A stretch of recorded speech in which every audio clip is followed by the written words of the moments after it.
Hey guys, good morning. Kind of sucks to see this, but my Algo actually called plug power about a month or so ago. I know a lot of you guys followed this play.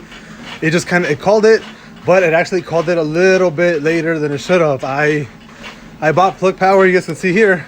It actually, when did I last buy it? October 15th.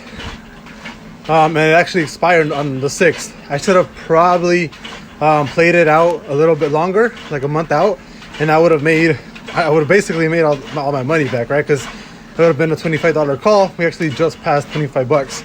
So that kind of sucks. But I mean, it does give me confidence that my algo actually does work. I just needed to actually, buy my option a little bit more outdated or long dated than I did. Because I actually only bought it about, I don't know, like 2 weeks out. And I probably should have bought it at least a month out just to always have time. So, I mean, if you guys bought a plug when my algo called it last month on October, fantastic. You guys made a pretty good sized amount of money. But, if you guys bought it for November 6th like I did, fuck, it sucks. But I'm just happy that it actually works.